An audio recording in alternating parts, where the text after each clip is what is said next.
Ну а что делать? Ну, давай лишь. Так они потом даже делают специальный рейс. Давай лишь питание. Вот это Россия. Ну да. Нет. Мне можно так. Ну, не знаю, да? Сейчас спрашиваю.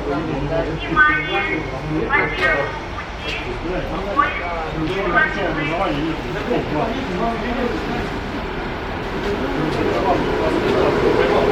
пути.